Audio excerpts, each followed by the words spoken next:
nuclear. Hoje é a nossa 7ª semana da disciplina.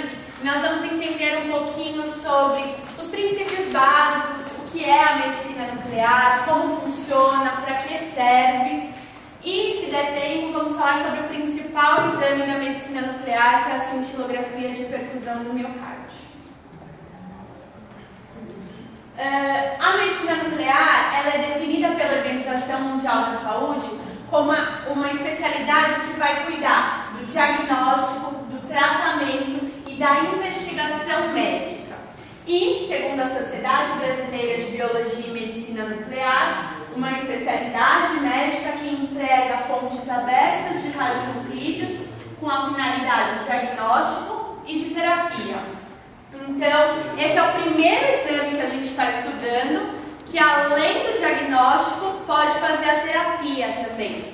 Para vocês tentarem recordar, o exame de medicina nuclear a gente chama de cintilografia. Então, cintilografia cerebral, cintilografia do miocárdio.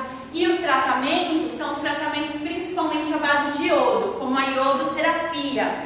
Então, é uma modalidade que a gente faz diagnóstico, então a gente procura, a gente pesquisa alguma patologia e a gente também faz o tratamento de alguma patologia. Esse daqui é a característica do aparelho de medicina nuclear. O aparelho de medicina nuclear ele chama gama-câmara e a medicina nuclear também é bastante diferente dos exames que a gente estudou até agora. Na medicina nuclear a gente não vai colocar o paciente sobre um aparelho que vai emitir radiação. A gama-câmara, ela não emite radiação. Quem vai emitir radiação é o paciente. Então, a gente vai administrar radiação dentro do paciente. Pode ser por via endovenosa, mas também pode ser por via oral ou inalatória. Então, a gente vai colocar radiação dentro do paciente. Essa radiação mais um medicamento que vai levar essa radiação até o órgão que a gente quer e esse órgão vai emitir essa radiação e a gama-câmara ela vai captar e vai transformar esse sinal na imagem de medicina nuclear. Então é uma grande diferença aí da medicina nuclear para os outros exames de diagnóstico por imagem. Não é mais o aparelho que emite radiação, é o paciente. A radiação a gente vai administrar no paciente. A gente não, a equipe de enfermagem vai administrar a gente chama de radiofármaco no paciente. Vou apagar a luz para a gente observar essa imagem. Essa é uma imagem de tomografia computadorizada. Foi feito um corte axial aqui na região do crânio, só para a gente se situar. Aquela ali é a porção anterior, então a parte da frente, e essa daqui é a porção posterior, a parte de trás. Eu trouxe esse exame de tomografia para mostrar. A tomografia é um exame feito com raio-x e ela tem afinidade. Os raios-x geram boas imagens para o estudo dos ossos, então a gente consegue perceber com alta definição todo o contorno ósseo, tudo do osso occipital, quanto dos ossos temporais e lá do osso frontal. Então, em questões de fraturas, traumatismos, a gente pode fazer uma tomografia que sim, a gente vai ter uma boa definição óssea. Aqui eu tenho uma imagem de ressonância magnética. A ressonância magnética não usa raio-x, ela vai utilizar os núcleos dos átomos de hidrogênio junto com ondas de radiofrequência, e aí ela gera uma imagem diferente. É na mesma posição, também é um corte axial na região do crânio. Aquela é a porção anterior e essa é a porção posterior. Só que nessa imagem de ressonância, a gente não vê mais com definição a parte óssea. Agora a gente vê partes moles. A gente consegue identificar os hemisférios cerebrais, os ventrículos, tanto laterais quanto o terceiro ventrículo. Então, o foco da ressonância magnética é outro. Não adianta você ter uma fratura óssea e fazer uma ressonância magnética. Ressonância magnética vai enxergar o que está lá dentro, as partes moles. Tanto no crânio crânio quanto no corpo inteiro. Já o exame da cintilografia, que é o exame que a gente vai estudar hoje, visualiza o funcionamento, no caso aí, esse exame do seu cérebro. Essa é uma cintilografia de perfusão cerebral, então a gente administrou o radiofármaco na veia do paciente, e depois de 15 minutos a gente levou esse paciente para a gama-câmara, e aí ele gerou essas imagens. Então, imagens em cortes axiais, em cortes sagitais e em cortes coronais. E são imagens, gente, de fisiologia. A gente não está vendo se a anatomia do crânio, do encéfalo desse paciente está saudável. Então, para a gente olhar para essa imagem, a gente não tem que ficar assustado. Ah, que imagem feia, que imagem que não dá para enxergar nada. Então, a imagem de medicina nuclear é uma imagem que vai estudar a fisiologia, que vai estudar o funcionamento. Aqui eu tenho as três, só para a gente fazer uma comparação. Então, na tomografia computadorizada, a gente olha a parte óssea.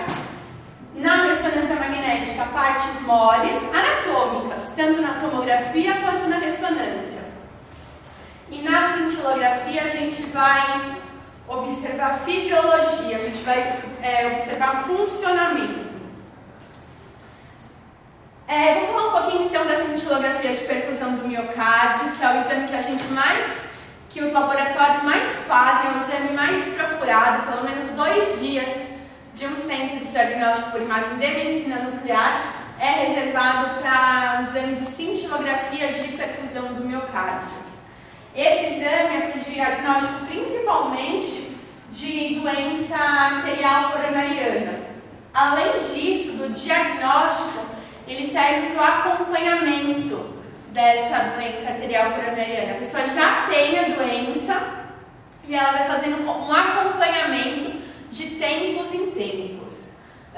Além disso, serve para o acompanhamento de revascularização, pré-operatório de cirurgias cardíacas, mas a hipótese diagnóstica da maioria dos pacientes que procura esse exame é por conta da doença arterial coronariana. Nesse exame é administrado o radiofármaco também na veia do paciente, é o tecnésio 99 meta-estável mais o cestamib, e é realizado imagens em 3 cortes do coração. A gente vai ver ali pra frente. Aqui é uma tabela para vocês depois darem uma olhada com as informações do radiofármaco, com o que é o tecnésio, com as informações do cestamib, que é o fármaco. Olhem com calma, olhem com carinho depois. A gente pode fazer esse exame num aparelho mais antigo, que é esse daqui, onde a gente tem uma imagem planar, a gente tem uma imagem estática, então o aparelho não se mexe. A gente faz 3 projeções. Essa daqui é a projeção anterior, então a cabeça da gama-câmara fica parada em cima do paciente e aí a gente tem uma projeção do coração. Ou a gente pode fazer um equipamento mais moderno de 2 ou 3 cabeças que giram. Então é um exame de SPECT. A gente não vai ter mais uma imagem parada, uma imagem planar. A gente vai conseguir visualizar uma imagem tridimensional. A maioria dos centros diagnósticos e equipamentos que nós vamos aprender a fundo é o equipamento SPECT, é o equipamento mais moderno. Mas, se a gente não conhecer esse, fica muito difícil para a gente conhecer isso. Esse exame é feito em 2 etapas, uma de repouso e uma de estresse. Então, na etapa de repouso, o paciente ele recebe o radiofármaco ali, assim que ele chega na clínica, sentado, tranquilo. Depois de algum tempo, depois de 2 horas, a gente leva ele para o aparelho e faz as imagens. Ótimo, fizemos a imagem de repouso. Depois disso tem uma segunda etapa, que é a imagem de estresse. Então a gente vai administrar o radiofármaco enquanto o paciente está em atividade física. A gente vai levar o paciente até a esteira e aí quando ele estiver no pico cardiologista na sala, junto com o pico de frequência cardíaca dele, a gente vai administrar o radiofármaco. Então, no pico do estresse cardíaco, a gente vai administrar o radiofármaco. E depois de 1 hora, vai levar o paciente para fazer a imagem. Na fase de repouso, a imagem dura 45 minutos e aqui dura 30. Então, o nosso setor não pode parar nesse tempo. A gente tem que estar preparado com testes de controle de qualidade, de manutenção, fora desse tempo. A gente vai atender 10 pacientes em um dia e a gente precisa se programar para manter esse setor funcionando. Só para mostrar para vocês, essa é uma imagem de cintilografia de perfusão do miocárdio normal. Então, compara a fase de repouso com a fase de estresse. Vocês podem reparar que no exame normal, as imagens elas estão parecidas, tanto no repouso quanto no estresse, tanto no repouso quanto no estresse. E numa imagem que a gente tem patologia, as imagens de repouso e de estresse, elas são diferentes. Então, a perfusão do coração do paciente não está funcionando igual no repouso e no estresse como deveria. Essa é uma imagem tridimensional desse coração, que a gente consegue manipular, fazer medidas. Ela até se mexe a hora que a gente adquire a imagem. E em uma próxima oportunidade a gente continua falando mais sobre isso.